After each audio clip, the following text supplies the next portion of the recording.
Bit of a crazy transition there. Did you see that? No, missed it. What happened?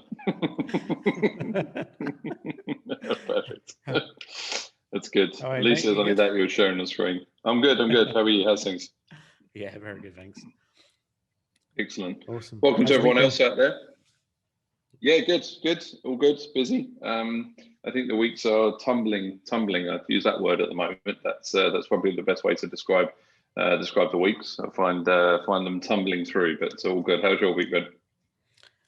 Yeah, really good, really good. Busy, and it's been a month since I kind of accidentally turned vegetarian, so that's been weird. Excellent. Yep.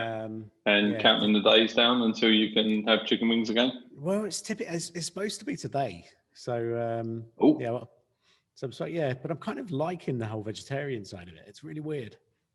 I think you like the story. Yeah, I don't know. Have you ever done it? No, are you joking? I'm not even in your caveman days. That's amazing. Have I ever been vegetarian? Definitely. Yeah, I think famously when Em did try to serve me a vegetarian meal one time, I just said, "Where's the rest of it?" Having said that, though, when in my travels to India, when I've been in India, it's very easy to be vegetarian in India.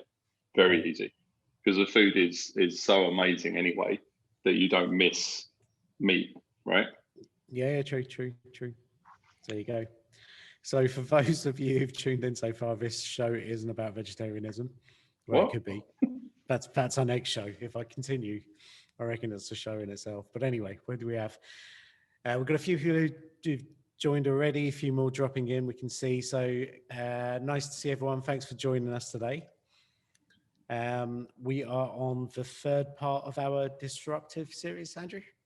Yeah, third session of the Disrupted series. So for those of you that are new, I see a few new faces. So for those of you that haven't watched the previous sessions, obviously Growth Show is exactly what it says. We kind of sit here on a weekly basis and talk about kind of business and digital growth. And we decided a few weeks ago, based on the back of a report, right, coming about least trusted industries. Specifically, they were talking about here in the UAE in the region, but we thought it played well across. So we're on our third industry. We've already done the recruitment one. We've done credit cards and banks, and now we've got a pretty juicy one to talk about later in our deep dive, right? Yeah, absolutely. And I think I'm not sure if everyone did see the industry report. I know we have a lot of kind of non-UAE viewers as well, but essentially this was just a kind of I think it's like an annual report which is published by a local research agency here. Yeah. And if you need a reference to that, just send us a link. But essentially what they do every year is they list the 5 least trusted professions in the UAE, and they kind of measure and see how that kind of changes year on year. And this year, number 1 on the list, so the very least trusted profession in UAE was recruiters. Number 2 was credit card companies. Number 3 were real estate agents. 4 was telemarketing companies, Andrew. Telemarketing, right? Yeah. And number 5, financial services. Which advisors. I guess is my least favorite is financial advisors. So we basically, what we decided to do was basically look at each of these different sectors and really kind of just see how we can break it down. Like why aren't they trusted? How can we sort of help companies within those sectors? How do we help them kind of build trust and kind of improve a reputation? And talk about our kind of real life examples. And again, we've got 16 years of kind of business experience where we've worked with actually companies in all of those sectors. In fact, we own a share in a company in one of those sectors, so again, it's very kind of hands-on, in terms of, the information we have and knowledge we have. And actually, there's a lot of the industries that we've worked with where we're actually on a journey with companies right now where they understand this, this challenge. They don't need a report like this to tell them, their industry is, maybe a little bit broken. And so we've been working with companies really kind of trying to look at technology, look at leveraging kind of a new way of doing things for, for the new normal. And, I haven't used that term for a while, but essentially, things have changed, right? And I think for companies who aren't understanding that, they're really kind of putting themselves at a disadvantage. So it's been fun. I think I actually quite enjoyed the last couple of weeks, Andrew. I think it's been really good. And but yeah, so I think before we crack onto that, what's caught your eye this week? Yeah, kind of newsworthy. I think that we should kind of talk about. I mean, first and foremost, I think the kind of 8 billion buyout of MGM from Amazon. So, I mean, I think good old Jeff features quite predominantly in our news stories, basically just because he's involved in so many different elements of our life. Oops.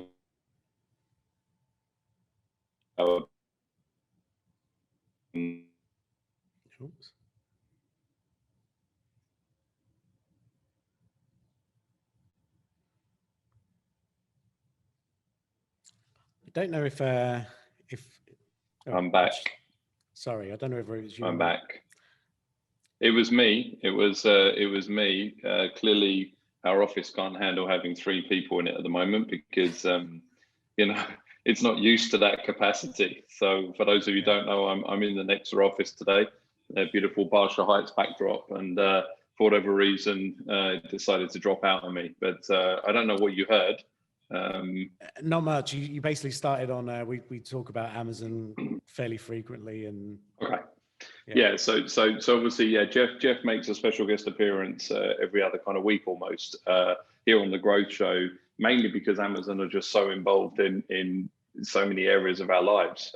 We spoke about the fact that they are about to revolutionize the healthcare industry in the US, by kind of taking on the big pharmacies, chemists, etc., and dispensing medicines directly to consumers. And another week goes by and it decides to get involved heavily in the movie industry, right? For MGM and the whole back catalogue associated to that, including James Bond. So, I mean, what are your thoughts on that? I guess you saw the story as well, right? It's difficult to miss.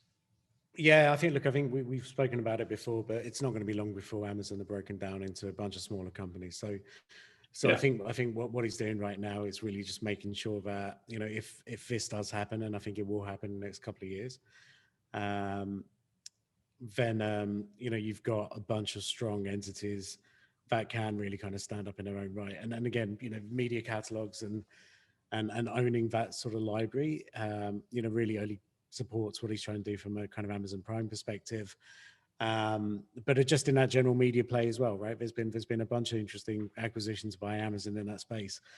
But they've got money and they've got a stock price which kind of allows them to essentially give a few shares away and buy companies for billions. So I mean, it's just again, I think smart leadership. But it'll be interesting. I think like he steps down right in the next few months, so new CEO comes in. So let's see how that plays out. He's focusing his energy on, renewable energy, right, and kind of green planet. I think that's obviously, and then obviously part of his space business, I guess, as well, right? That seems to be he's kind of move into that space. But there's a huge legacy there associated to just how vast the reach is. But again, I think similar to, I guess, how Facebook makes some of their acquisitions based on data, you've got to believe that, they've been digging into the numbers and seeing which titles are being watched most on Prime, what DVDs, if people are still buying it, Laserdisc, Blu-rays, what kind of memorabilia perhaps that people are buying associated to particular movies, genres. I think you've got to believe that they're looking at all of that data as well, and then using that to ultimately, because that's the thing, right? If you've got the show associated to it, you can then kind of spin off and kind of have everything else in that space, right? Yeah, absolutely. I mean, that's 100% what they're doing. I mean, I don't think anything's done without really kind of understanding real consumer behavior and really kind of following those trends. But yeah, cool. So what about you? What's grabbed your attention? Yeah, just an old kind of nostalgic one for me, which was the Charlie Bit My Finger video that blew up on YouTube. I don't know when it was now, maybe 10, 15 years ago.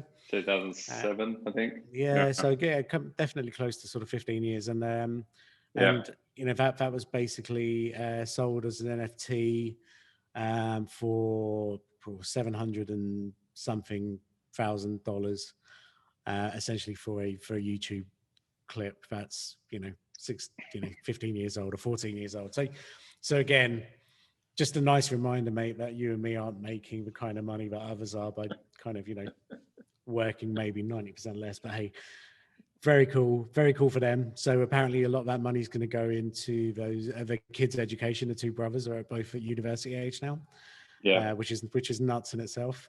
And the rest, I think, is going to go into mining, so Bitcoin mining and stuff like that, which is quite interesting. Right. Okay. Using solar and renewable energy. So yeah, worth looking at that. There's some couple of interesting news stories on that. Initially, when the news broke, they said that the video was going to be taken off YouTube, but apparently the dad has kind of gone out and pleaded with the person who bought it in the auction, and now they've agreed to keep it on YouTube. So essentially, nothing's changed except the family's just got a bit richer. I mean, I don't know how else to summarize it, right? I mean, like it's not. I mean, I think the thing is, it goes back to the fact there's digital ownership of assets, right? So they now have the right to effectively, they agreed to keep it on YouTube now, and perhaps I think you and I spoke about the fact that they're probably earning money off the back of it through advertisers. They definitely would have seen a spike in the viewership, so there would have been. And it may be merchandise and everything else associated to that. I mean, they must have, you'd like to believe there was a plan attached to someone investing $750 million, other than saying they've got it. $750,000. Yeah. I mean, unless the whole goal was to take it off YouTube. Apparently so. But hey. Yeah.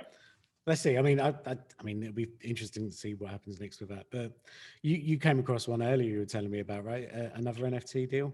Yeah, this is another NFT one that obviously I think possibly has a wider audience, but who knows? So famously, this is from the alien autopsy, the Roswell that obviously I think when we were young got massive play. This was the film allegedly showing the autopsy of the extraterrestrial that kind of crashed in Roswell, right? And they're selling a single frame from the 16 mmL film for about $1 million. That's the kind of asking price to start with. So I think I think again I'm wondering. It's interesting. Obviously, we'd had a conversation last week with a business that operates in this space, and I think it's an interesting space from a collectibles perspective, from an art perspective, and just ownership. I mean, those seem to be the three main areas that people are involved in, right? Because obviously you can't really class, I guess, Charlie Bit My Finger as art, but I guess there'll be some people that would argue that it is art, or it's just ownership of digital assets. So I think it's a space that is so new still, right? And I'm not sure, like I said a couple of weeks ago, that our age group can either fully understand or fully appreciate that kind of value. Would you be willing to spend, I don't know, look, from an entry level perspective, would you be spending, $1,000 would I spend $1,000 on a digital frame of the original Ghostbusters, right? To put it in so I'm just trying to think, I don't know, right? But you would, I mean, you think going back, I remember going back to when the Walt Disney shop first opened and the Warner Brothers shop first opened way back in Lakeside in the UK.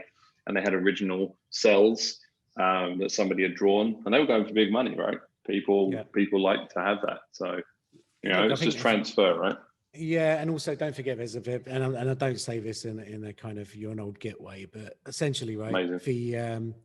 The generational gap is an issue, right? Because and for us, it's slightly, buying digital currency or buying digital assets. That digital component still isn't as comfortable for us as perhaps it is for our kids, right? I mean, my kids absolutely think nothing of going and buying Robux, and I'm like, literally, I went out and bought Roblox shares, because I'm like, if my kids are doing this and they literally have no regard for the fact they're just buying something that doesn't exist, and that Doesn't company is exist. essentially, then I need to be a part of that company, right? In the smallest way possible. It's the emperor's new clothes. Yeah, I Yeah. literally bought Roblox shares because I was like, this is nuts, and it's crazy. But we don't necessarily get that, right? It's not natural to us. But I think this is very apt actually in terms of when we talk about real estate in a second. Right. I think this is something that we potentially need to touch on, because, when we kind of look at assets, we kind of look at things we can touch and feel. Brick and mortar is what, our parents kind of grew up telling us that we should be investing all our money in. But is that how that next generation, or basically the Gen Z, is that what they think? And I'm not sure whether it is, right? For them, it's like, well, I can buy a house, or I can buy, an NFT, which potentially is going to increase in value 25% year on year, instead of, maybe a property that doesn't, right? And I think this is, I don't know, these are very kind of real challenges, but look, it lays back into, and I think in the real estate, when we kind of get into this as well, there's a lot of the issue of ownership is kind of almost not disappearing, but it's not, doesn't seem as important or as relevant, right? So to really help myself, young folk, they're not interested in potentially owning a car anymore, right? It's Uber or it's leasing. They don't see any value in owning it, for clothes even, right? You've got clothing that obviously and that people buy and then kind of rent effectively and then give back, which is something that I don't think you and I would ever envisage, right? No, probably not. But mate, I did that really nice transition into real estate, and then you started talking about secondhand clothes. So let's bring it back. No, but it's not. No, but what I'm saying about that it's again moving to ownership of real estate. So is this something that, as you mentioned, potentially it may be something that they don't want to invest in? Full stop. So how do you kind of look at that as a challenge? Yeah. Cool. So let's look at the industry then. So I mean, the report that came out, we've had a few people join since we started and did the initial intro. But essentially, the report was, just to summarize, localized to the UAE, that the real estate sector, or real estate professionals, to be more accurate, was the third least trusted profession in the UAE. Okay. And I think when we looked at this, there was some degree of surprise, I guess, with some of the industries on there. And then some of that surprise was, why isn't that higher? But I think the nice part of this study is that it touched on industries that I think all of us are exposed to. Okay, so and I think that's why it had some level of validity, because essentially all of us have to deal with real estate agencies. All of us, if not most of us, have to deal with, say, recruiters, and telemarketers. I mean, I still get maybe anywhere between sort of 4 and 6 calls a day, cold calls, which are just trying to sell me something I don't need. And so there's a whole load of, this is just stuff that's very real to us, because there's, it's part of everyday life. And I think that was what made the survey interesting in the first place. But what was interesting when we were looking a little bit deeper and trying to understand, okay, well, why are these professions not trusted? I think that's where we kind of disagreed with what some of the analysis was, because, for example, some of them were just saying, well, look, these are just some of the industries, right? This is just how it is, and this is how it's always been, and this is how it's always going to be. Well, I think we've seen over the last 18 months that things can change very quickly, right? So things that weren't necessarily the norm, beginning of last year, have changed drastically, since then. And the point is, I think that's shown that companies can change. That's shown that strategies can change. But what other kind of fundamental issues and what other problems that real estate agencies or real estate professionals face, right? And I think we've got to look at things from both sides of the fence. I think we've got to look at it from, whether it's someone who's looking to rent or an investor, as well as maybe the real estate professionals themselves. I think we've got to also put ourselves in their shoes to kind of understand maybe why they behave in a certain way. And I don't mean that negative in any way, but why they do what they do, but which has ultimately led them to have a pretty bad reputation, right? I think also the the fact is that as much as the report spoke specifically about, like, you know, a real estate agent, I think obviously, you know, you and I wanted to take a bit of a wider view on the industry, right? Similar to what we did with, you know, the recruitment. It was like about recruiters. Well, okay, how does that look? So, you know, in that similar vein, it's not just a real estate agent. And like you said, you know, most of these industries we've lived and breathed, right? We've kind of, or we know someone that has gone through X or buying a house or rent or whatever, right? Yeah. You know, kind of if you're of age, as it were, you know, a lot of those things would have already happened to you, you know, that obviously have been played out. So, I mean, look, you know, what do you, so if we kind of look at that and kind of take a bit of a dive into it, then, I mean, what do you feel like if we could kind of list a couple of bullets as far as what's the kind of current problem, or what is the status at the moment associated to trust? You know, what do you feel some of those areas are? Yeah, I think, look, if we look, there's a couple of areas that we probably need to look at. I think one is, and again, very Dubai specific or UAE specific. We've just seen, you know, so many developments just come up around us over the last, you know, 15 or 20 years that we've been in this market. So I think we have to look at maybe things from a developer perspective. I think we have to look at things from an agency perspective, right? In terms of that broker. The challenge is, I think, and this has been really consistent. I mean, when we looked at recruiters, right? And we looked at people who were essentially selling credit cards, right? Over the last 2 weeks. Yeah. And I think when we look at this industry, there's another common kind of theme here, which is perhaps how people are compensated within the industry. Right. Yes. You know, so ultimately, if I'm going to have a bad experience with a real estate professional, the chances are it's going to be with an agent who I'm dealing directly with. Right. It's not necessarily with a company owner or, you know, or brand, you know, or the brand or whatever it is. You know, my experience ultimately is going to come from the person I'm talking to. Right. And sure. And I think the challenge there, like the other industries, is this is another industry which is very commission heavy, right? And those other industries are exactly the same, and everyone knows it. And I think that's one of the big problems. I think, you know, again, we're going to be talking about financial advisors, but it's only really over the last few years where people have realized how much commission financial advisors earn, and that's now influenced the change in legislation, right? Now.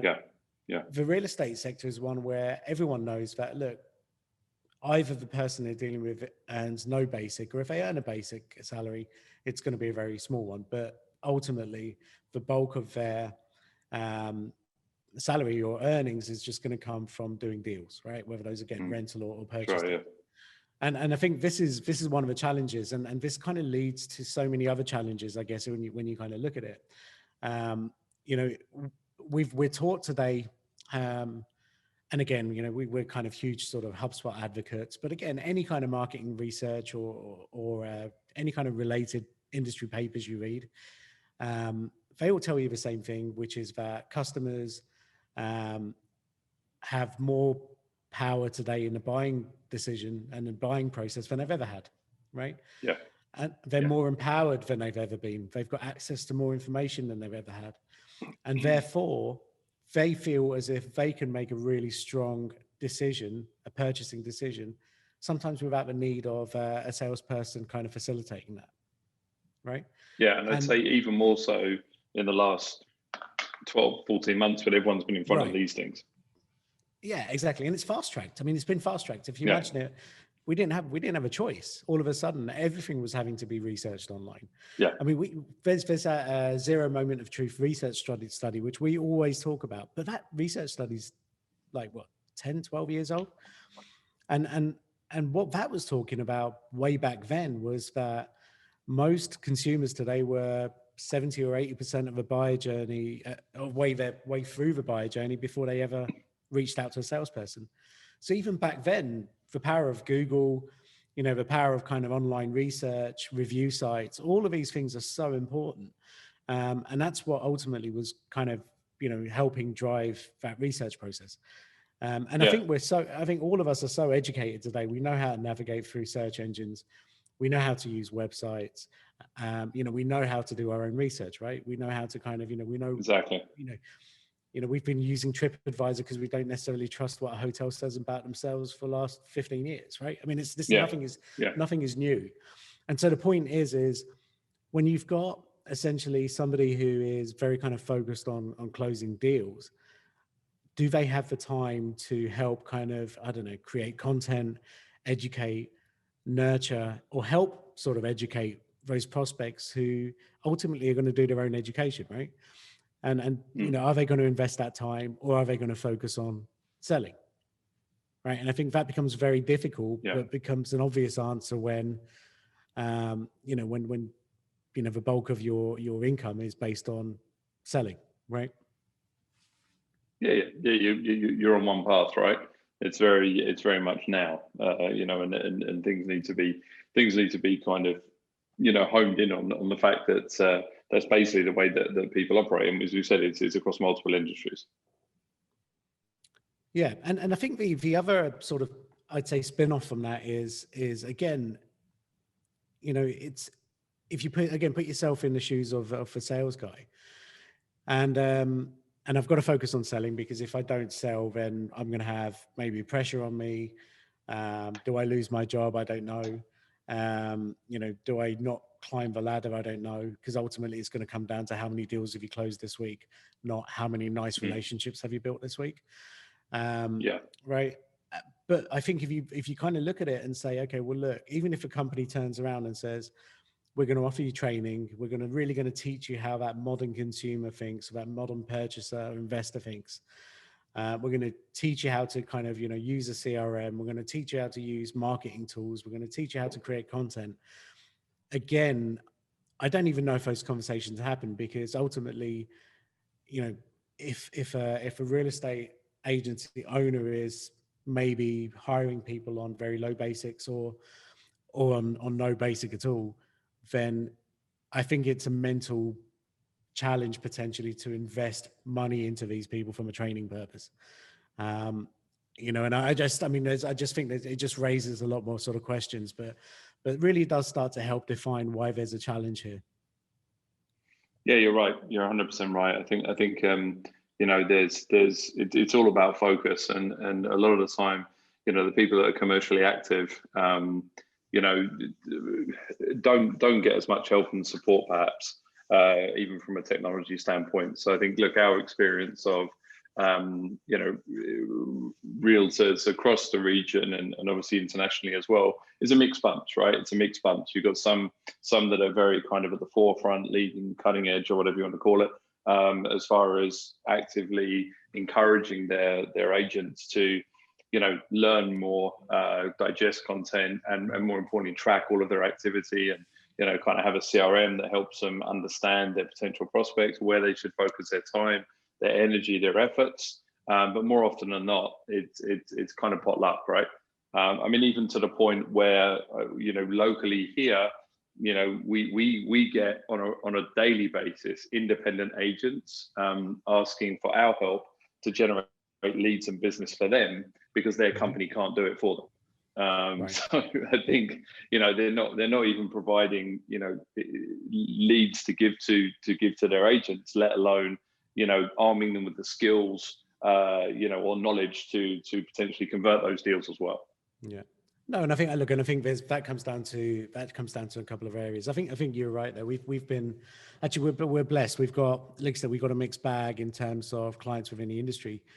But I'd say mixed bag in the sense of we work with a number of developers, and we work with people. We work with large brokerages as well, right? So companies that have maybe good reputations in the market, who try to do things in a more kind of professional way than maybe some of the kind of smaller ones. But essentially, what we do have is some experience, and I kind of and a lot of this kind of stems from just research. I mean, I've bought property which has been off-plan property in outside of the UAE a few times over the last few years, and because we're also in the industry from a marketing standpoint, I always obviously want to see what's going on, right? I want to see what are the traits of the people that actually manage to get money from me, right? What do they do well? What do they perhaps don't do well? And what makes me select one agent versus another. And I've gone both ways. I've gone through agents as well as developer direct, right? Yeah. And it's really interesting. But I think, you know, I think it was last week I was telling you that sometimes, you know, this whole survey's been built on trust. Okay, so we're talking about the least trusted companies. And I said to you, I was like, I don't think it's difficult to build trust. Like, genuinely, whatever industry you're in, I don't think it's difficult to build trust. I think what you've got to do is basically just honor what you're going to say, honor what you say you're going to do, right? You know, and I think, you know, as long as you do that, you can start to build trust really quickly. And I'll give you a really quick example. You know, like, again, everything we've spoken about is, you know, how people are very empowered. They do their own research, right? And that research now for most of us starts on our phone or on our laptop, right? So it's either one of those two places. Now, you know, I see a ton of development adverts, right? That's on my maybe Facebook, Instagram, you know, even if I'm not looking, then I kind of get found, right? And I see these ads and they look great. And the call to action on these adverts is always learn more. Okay. So great. That development in London looks really interesting. I want to learn more. So I click on that. I get taken to a nice landing page. And essentially what it says is, fill out this form and we're going to send you more information about the development. So every single development that interests me, I always do that. Partly because I want to see what happens next. But essentially, I will only fill it out if it's telling me they're going to send me more information. Okay. Now, why is that important to me? Because basically, I'm still at the top of funnel stage, right? I'm not anywhere near the bottom. I'm still researching. And when I'm researching, I know how to research. I want to go and do my own research. I want to kind of look at the information. I want to maybe compare that information to another bit of information. And then once I've kind of done my research, I'll make some sort of mental short list and I'll go back and engage with the people that I'm interested in talking to further. That's the process. And actually that's, you know, that's almost like the textbook process today, right? In terms of all of the data, all of the research. So what happens is I fill out these forms and I would say 8 out of 10 times within about 4 days, 5 days, I'll get a phone call. That's my next piece of contact. So I don't get my information through email, right? I don't get taken to somewhere where I get that information. What I get is a sales phone call. And the phone call I get is, hi, Amit, I see you filled out a form and that you're interested in purchasing in this development. And I'm like, well, not really. Actually, I filled out a form because what you guys told me you were going to do was you were going to send me some more information, right? And so instantly, very top of funnel, I don't trust this guy. Like, that's it. I've made that mental judgment. Like, why is he phoning me? I haven't asked for a phone call, right? I haven't been given any of the information that I was led to believe that I was going to get by filling the form out.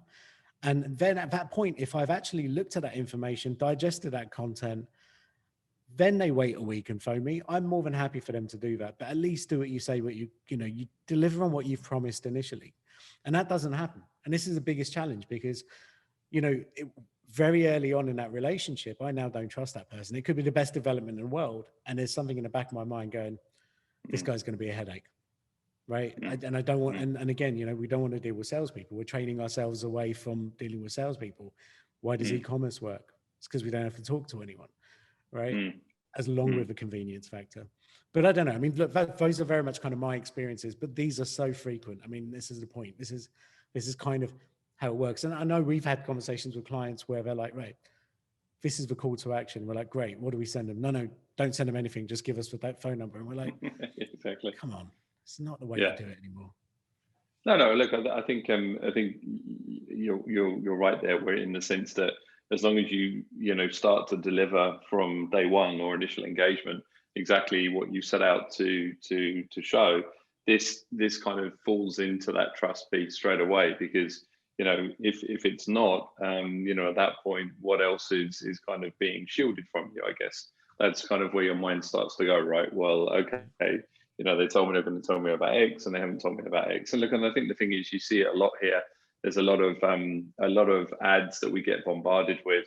Obviously, if those who aren't familiar, I think everyone must be, that this place was essentially a desert, 20 years ago. So there's obviously a massive development from commercial and residential, etc.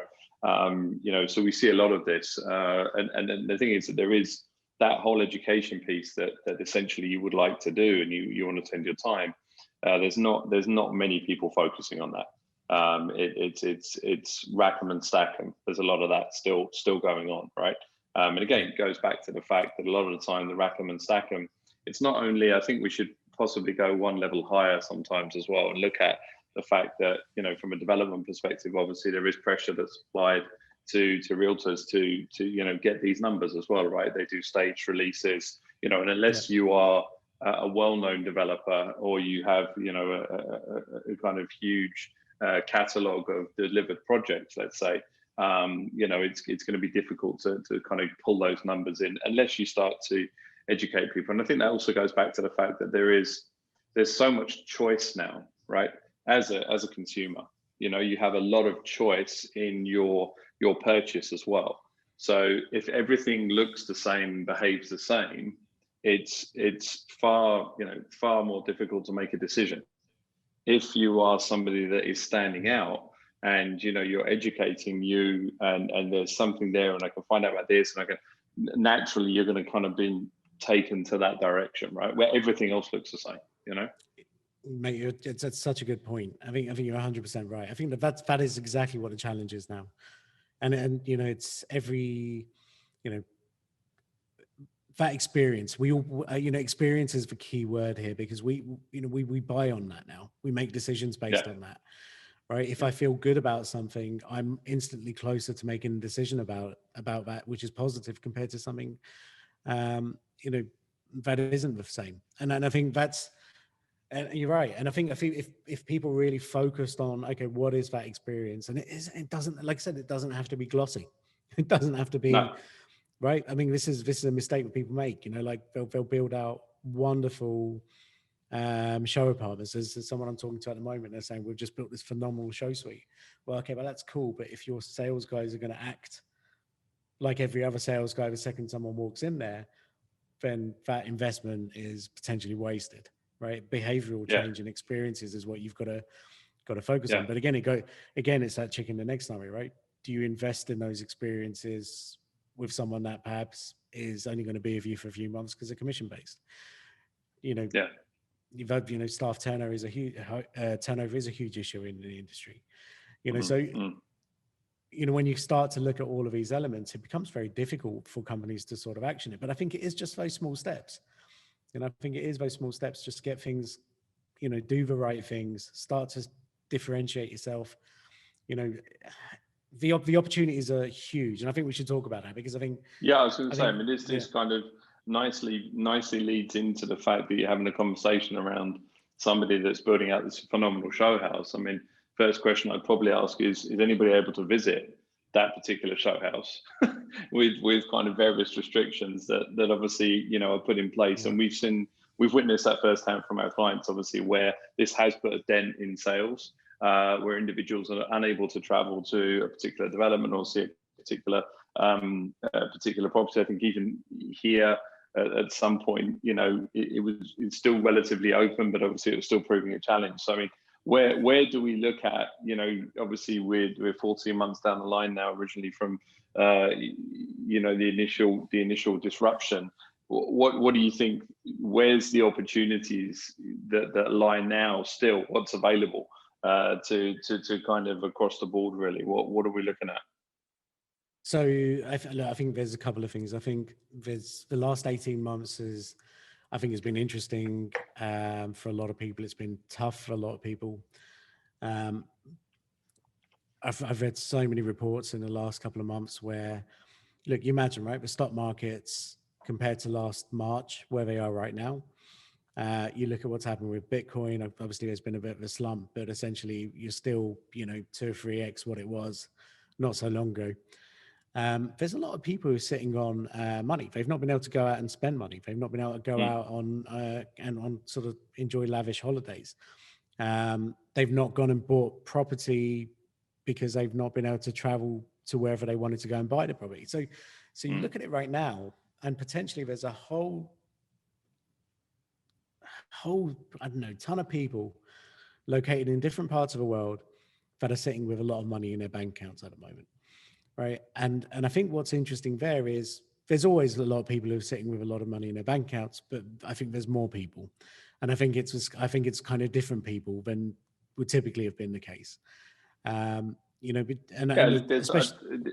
We spoke about it. I mean, we have to realize that obviously, you know, in the Middle East, this wasn't the case, but you had people in furlough. So if you look at the UK, you know, case in point, I know several people that very, very highly paid jobs, very highly paid roles, furloughed. They had support from the obviously the mortgage brokers to defer their mortgage payments. Plus, they also availed of interest-free loans. So, Yes. you know, you've also not just obviously the disposable income in the sense of, you know, not buying things because you can't, but also there was a whole load of payments that were supposed to be going out that just didn't. You know, your regular stuff, right? Yeah. So I mean, it's almost like you imagine. I think there's a lot of people right now who would be open to maybe buying a second property. People who perhaps haven't even done so in the past, right? They've got a kind of one property, had a plan, that plan's now suddenly changed. They're either maybe looking to relocate, or they're looking for new opportunities, or they just want to spend their money. They don't like the money sitting in the bank. Yeah. And I think so much of that comes down to, again, education. Right. So how do we, you know, I'm on a ton of Facebook groups over here, where I seem to be spending more and more of my life at the moment. But essentially, the kinds of content you keep seeing on Facebook groups is the kind of content that you would typically have gone to a real estate agent and asked previously. Yeah. Right. Yes. You would have, Yeah.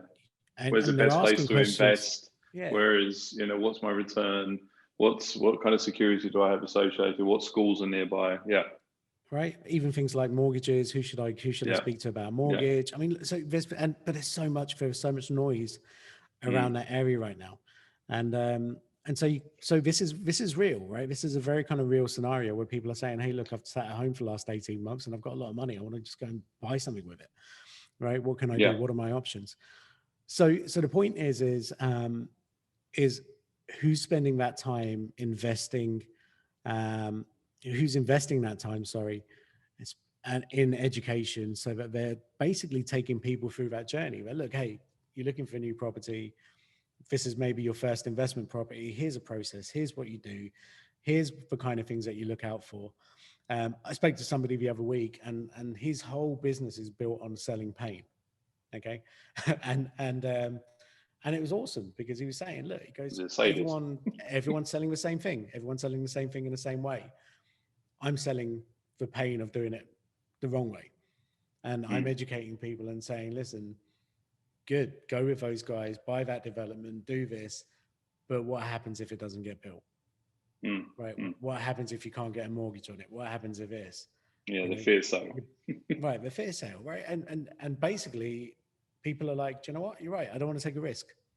Yeah. You're 20% more expensive, but I think I'm going to sleep better at night. You know, but who's spending that time sort of educating? I think it's just, and it isn't, it's education in so many different parts and education through content. And I know you've seen a whole load of stuff that you're always telling me about in terms of what you see on TikTok and other channels, but I think people have embraced that during COVID as well, right?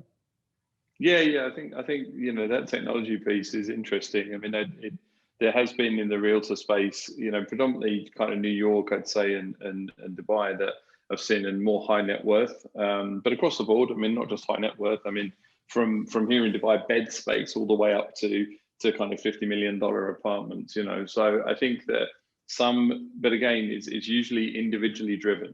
So within an organization, you know, within a brand, there's an individual that's taken that mantle, and obviously, you know, because it's video, it's camera, it's on piece, you know, there has to be a certain personality associated to it. But I think the thing is that, you know, going back to your point, as far as if we look at that trust piece, it's fascinating that somebody would trust, the word of complete strangers, right?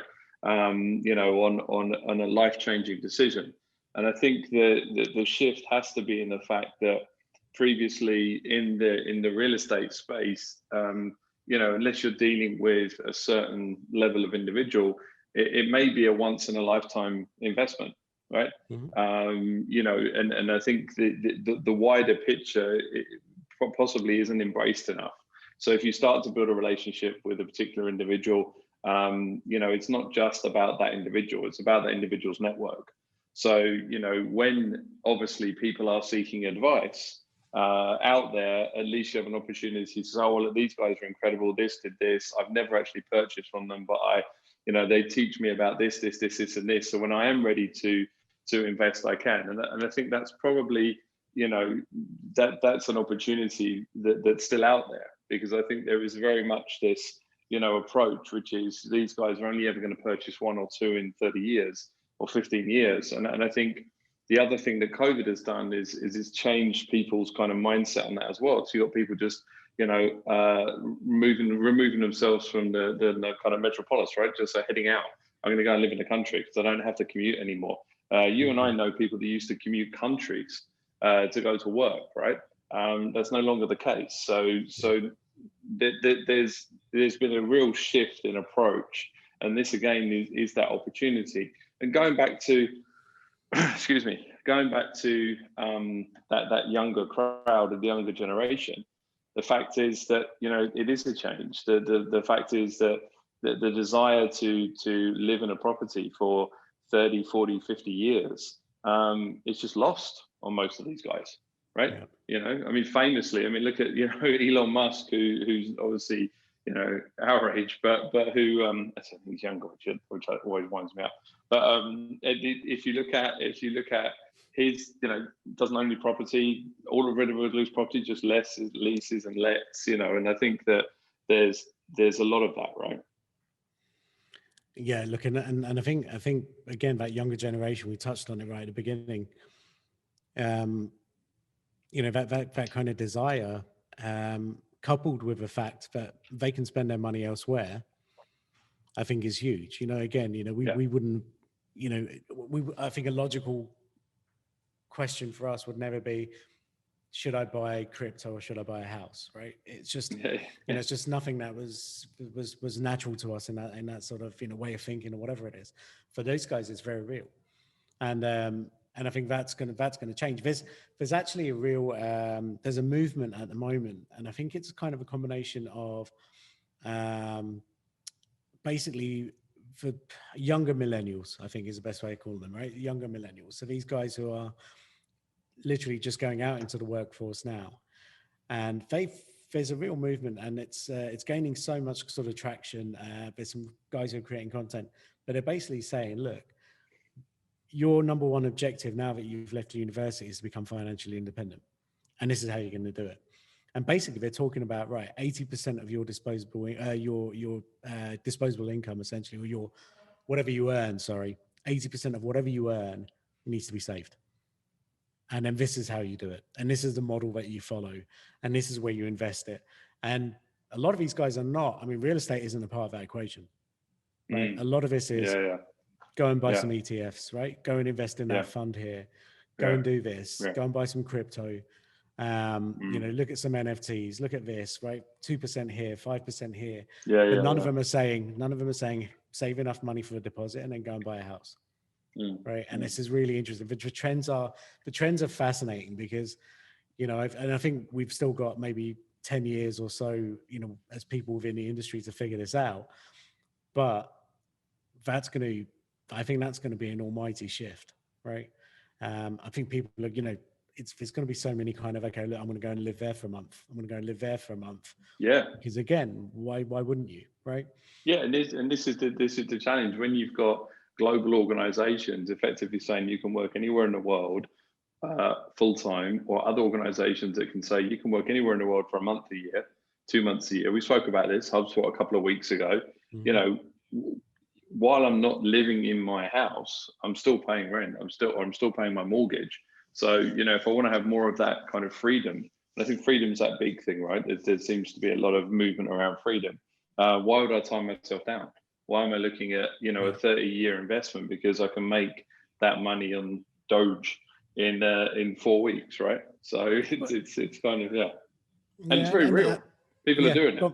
But that's exactly the point, right? There's it's when people are spending. Look, I'll give you an example, right? We've got again projects that we've been involved in, and people are they've got to make a $4 or $5 million investment decision right now, and they're not doing it, right? And these are perhaps people because they're like, I can't travel, I need to go and see this development and things like that, and we get it, right? It's for us, it's very logical. Why would you spend that money without getting eyes on it first? But on the other side of the fence, you've got guys who are in their early 20s that have made a fortune in crypto and are now spending $20 million buying an NFT without even thinking twice about it. And that's for, and I think if you kind of really compare those two scenarios, that's where we are. The new money that kind of exists today and potentially will exist again, this is, is this here to stay? I think it is. What does it mean, right? What's the impact of that? No, I mean, the impact is that it's difficult to determine exactly how to kind of look at, how that environment moves and shifts and kind of presents itself. Because, as you said, I mean, essentially, I think the thing is that we've spoken about this last week, specifically around banking and how a couple of banks were focusing in on trying to get people into a branch to, kids. They did a kids branch, and we were saying none of our kids are going to go to a branch in the future. Why would you ever do that? And I think you have to kind of think about that from that realtor space as well, right? What is it that somebody wants? Is it? I mean, look, we've seen a rise of fractional ownership, right, of property. So that's relatively new, right? Fractional ownership of property, where people, as you said, they kind of want to put 2% here, 5% there, 3% there, hedge their bets, make sure that they're not kind of buried in one place. And obviously we've seen the rise of fractional ownership. That's another thing where again people have more of a comfort level. So I think that it's almost like if you were a developer or a real estate agent now, you'd be looking at having a conversation with some of these Gen Zs and saying, what does it look like? Do you want to invest in the future? If you do want to invest, what does it look like? What is it? What's the purpose of it? I mean, look, is it? I want to buy a house for my parents because I want my parents to be secure and everything. I'm good, right? I'm okay. I'm good. I'm going to bounce around and live in a tent or jump in a VW, in a Winnebago. But I want to make sure my elderly parents are okay, right? Is that what it looks like? And I think again, that's where the narrative changes when you start communicating with potential investors, right? Yeah, no, exactly that. Good topic. I just think this one's so interesting. And I guess just because we're so kind of involved in so many different parts of it, I think it's super fascinating. But guys, we're coming up to sort of the end of the show. Thank you for joining and kind of listening in. If you've got any comments, feel free to shoot them through. Otherwise, you can always drop us a line. Is it growthshow@digitalnexus.com, Andrew? Yes. Yeah. growthshow@digitalnexus.com. Yeah. So if you do have any questions, but I think you enjoyed that. Andrew, any kind of final words? No, I'm good. I think just last one, hack of the week. So hack of the week is check out riverside.fm. Check those guys out. They effectively help you remotely record podcasts and videos, growth shows like this. We're testing out at the moment. Seems pretty cool. Enhances the audio, enhances the video quality as well. So we're testing that out. Hence our kind of remote locations. For those of you that are old schoolers, and there's a couple of them I can see in the audience, this is how this show started, right?